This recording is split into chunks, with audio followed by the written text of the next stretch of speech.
Welcome back, YouTubers. As an RVer, you should always be prepared for the unexpected.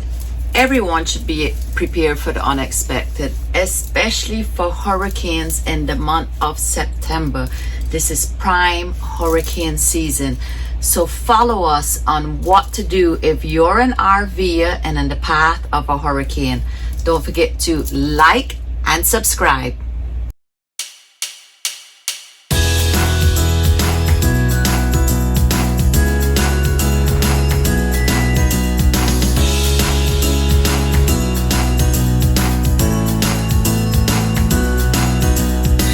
My chances along with my dream. Last week we headed over to Bradenton on the west coast where we had planned to stay for 2 weeks. As soon as we got there, probably the day after, we knew about tropical storm Ian starting to make his way up and possibly threatening the west coast. So although we enjoyed the time that we were there, we were preparing. So if you're an RVer, you should definitely get gas. Make sure you have a full tank.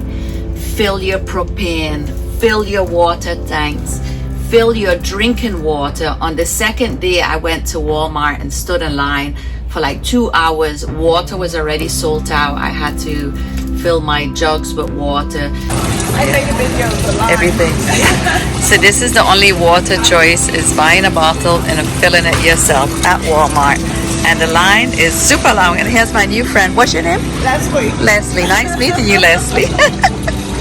So the earlier you prepare, you avoid some of the chaos and some of those lines. And I can tell you about hurricanes because although nobody knows the island that I'm from Saba and the Dutch Caribbean. Not every hurricane, but many hurricanes pass over us. My whole life I have experienced hurricanes. In 1998, my house was partially destroyed by a hurricane. In 1999, my store was destroyed by a hurricane. I have had the taste of hurricanes. I moved to this country in 2004. The same year I moved, 4 hurricanes passed. We went through Jean, Francis, the other 2 names I can't even remember right now, but I know about hurricanes. The good thing in this country is that you can evacuate and drive away from these storms.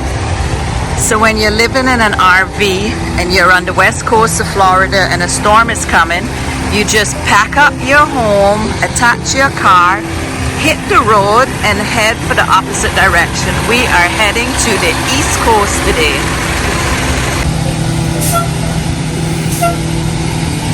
Here is our home for the next week while we weather the storm.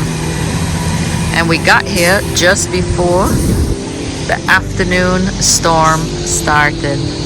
Thank you, Jesus. Because when I lived in Saba, days before, all the boats were taken out of the water, the planes were sent to a bigger island, so you were totally isolated and you were listening to the Weather Channel talking about this monstrous storm heading to the Caribbean, and you knew you had nowhere to go. You just needed to hunker down. So you have the option in this country to leave. So listen to the warnings, make sure and leave, get out of the way of these hurricanes. And we always prepare ahead of time. You have to be respectful of these things because you never know, the path might change. So you should get out of the way. And if you're an RVer, you have the option to take your home and leave and drive to a safer place. So yesterday we left the west coast before, there was too much traffic. Today, the west coast RVers are being evacuated, so it will be more chaotic in the next days. But if you are an RVer and in the path of this hurricane, you should leave because you have the option to do so. And if your RV can't drive, leave anyway because you can't withstand these hurricanes. So from one RVer to another, please take heed of these warnings in this hurricane, and everybody in the path of this hurricane, stay safe. Don't forget to like, subscribe, and hit the notification bell so that you won't miss our weekly videos.